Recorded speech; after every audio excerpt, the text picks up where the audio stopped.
Hello and welcome back to Growler Model Painting. Today is episode 3 of the new series, Become a Better Hobbyist. And this video is talking about thinning your paints. Now this is a really important video before we get on to painting. So I've got the comb mazurka from the previous episode. If you haven't seen the previous episode, go back and watch that. Really important about preparation of your models. So we're going to thin some paints and I'm going to show you on this model the effects it can have. Okay, so there's two main ways to thin your paints. The easier of the two is using water to thin them in a wet palette like this, which I'll show you how to make. The second is using paint thinners and making your own concentrations, which I'll go through later. It's slightly more advanced. So to start off, thinning with water. So you want to make a wet palette, and the idea behind this is it can keep your paint wet for longer and it won't dry out while you're taking it off your palette.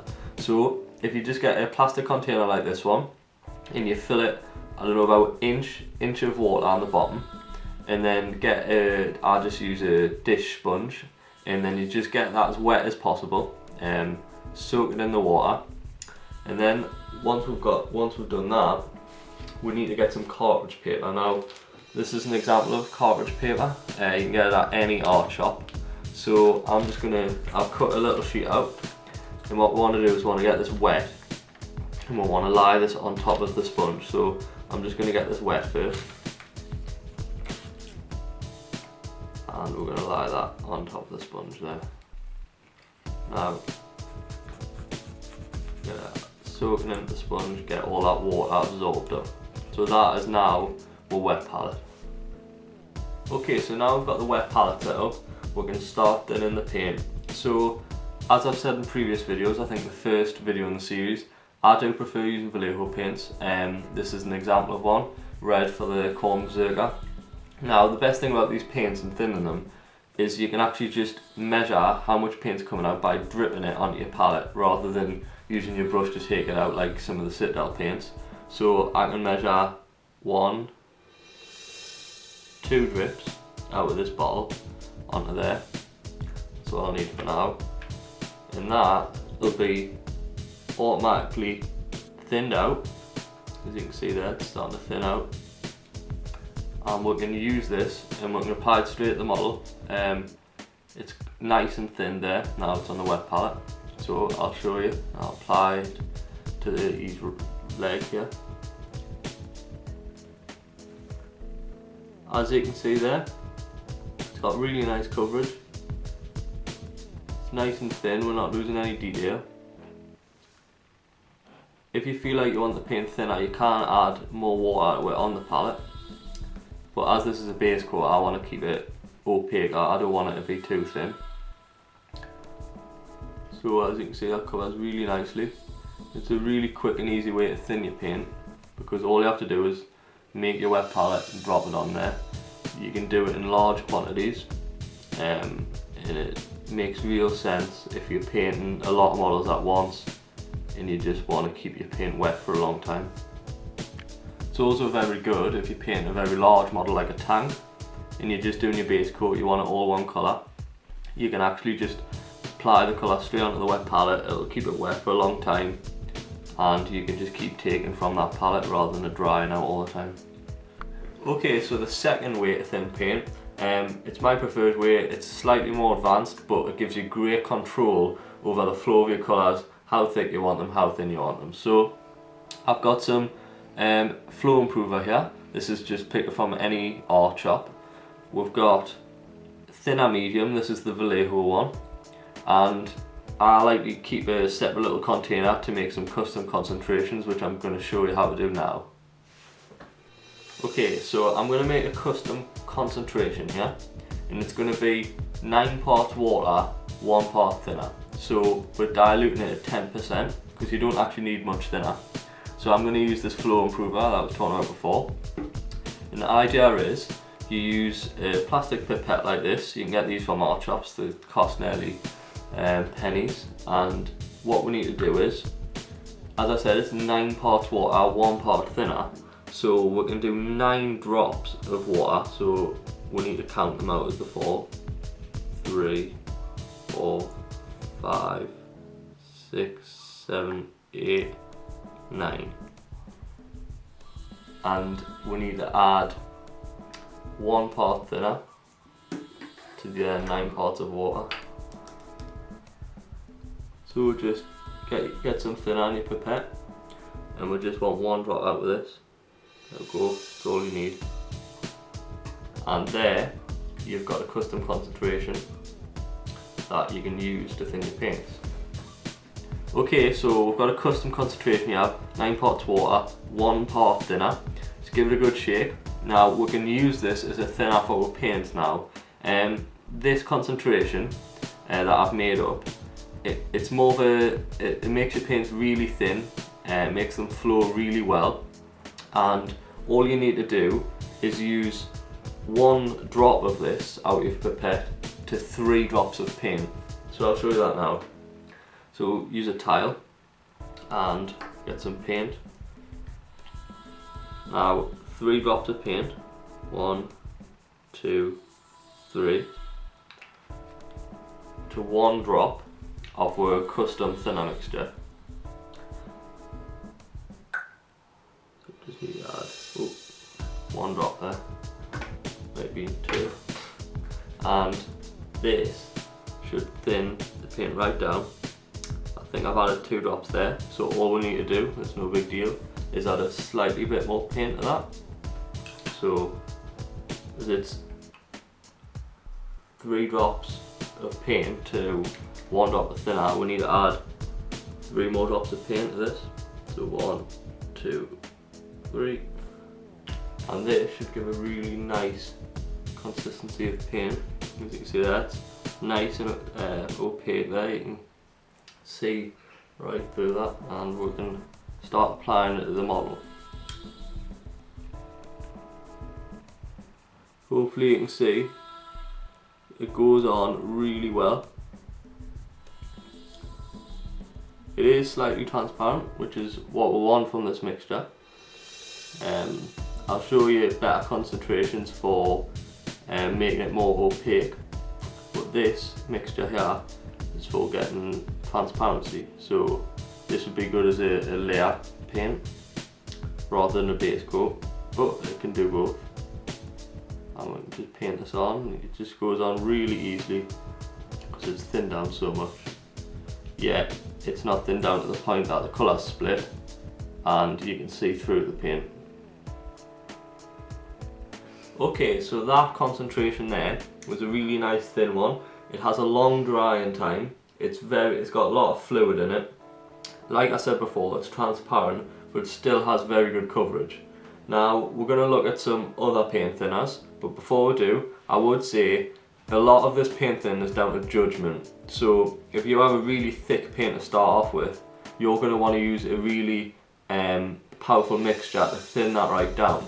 It's completely based on judgment, so if you start with a thinner paint, you don't want to use too much paint thinner and you want it to be less powerful. So I'm going to show you some other mixtures for these. Now, Vallejo thinner, this actually gives a slightly thicker mix. So what we're going to do is, it's the same thing, 3 drops of paint, so 1, 2, 3, to 1 drop of thinner, and this will give a slightly thicker mixture. It'll be more opaque.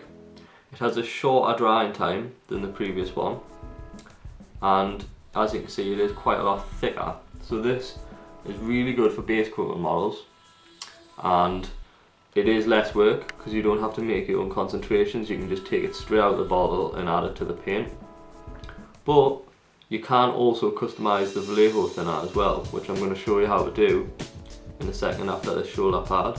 I'll show you how to make different concentrations, which I've created with the Vallejo medium, and I'll show you how they work on the model. Okay, so now let's have a recap on what we've already done. I've shown you a custom mixture with a paint thinner from Art Shop, which was 9 parts water, 1 part paint thinner, and that paint was nice and thin. It gave a good coverage. I've shown you the Vallejo paint thinner on its own with the paint, and that worked fine. It was slightly more opaque and slightly thicker. Now I'm going to show you a custom Vallejo mixture that I've created. So we're using the same Vallejo medium, and we're going to add 1 drop into this empty container. And now we've got that 1 drop in, we're going to add 4 drops of water with pet. So I'll just get some water and add these. So 1, 2, 3, 4. So that is 20% thin on there, 80% water. And we can give this a swoosh around just to mix it up a bit. And this will create a really nice thinner that we can try out now. Okay, so now we've made this Vallejo custom thinner. Let's use the classic 3 drops of paint. 1, 2, 3. It's always 3 drops, unless your paint's a lot thicker, then you might want to use 2 drops. And we'll take 1 drop of this thinner that we've made, and we'll add it in the paint. There we go. Now, let's see how this works on the model.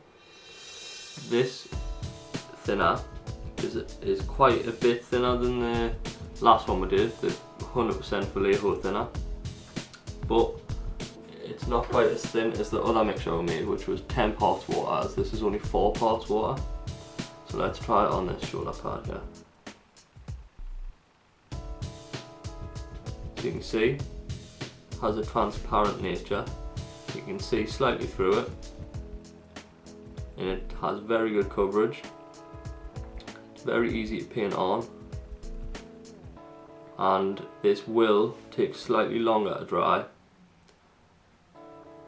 but that's a good thing. You need to have longer to work with your paint.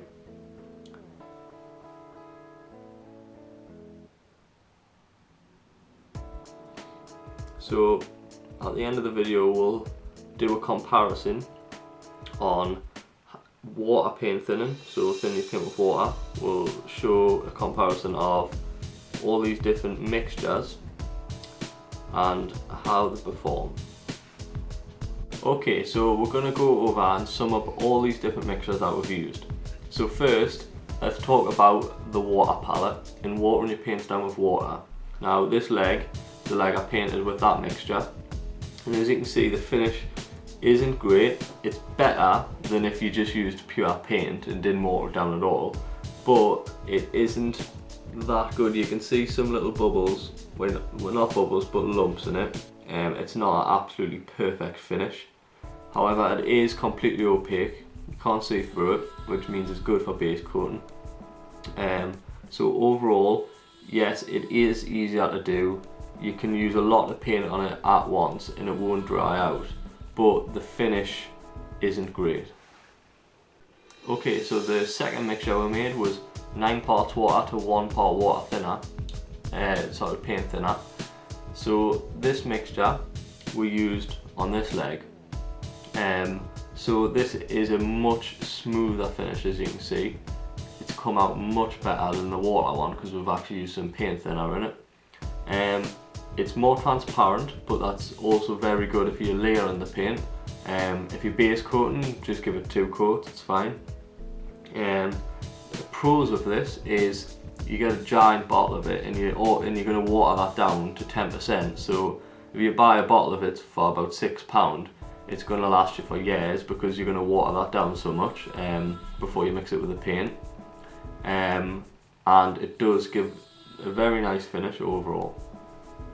So now let's look at when we used 100% Vallejo medium thinner. This is when we mixed 1 drop of thinner to 3 drops of paint, and we painted this shoulder here and this arm. So as you can see, excellent finish.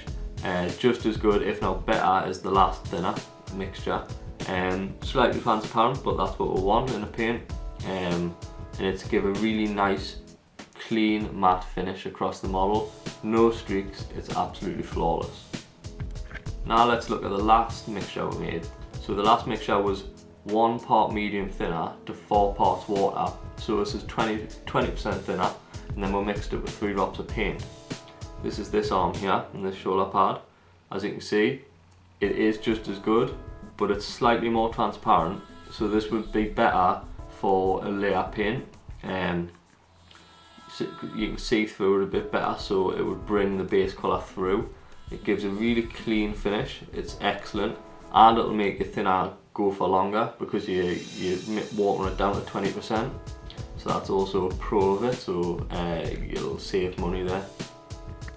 Okay, I know it's been a complicated video, but if you have absolutely any questions and you're worried about anything, just leave a comment and I'll definitely answer it, any questions. So remember, it is based on your judgment. So if you feel the paint's too thick, you just add more thinner.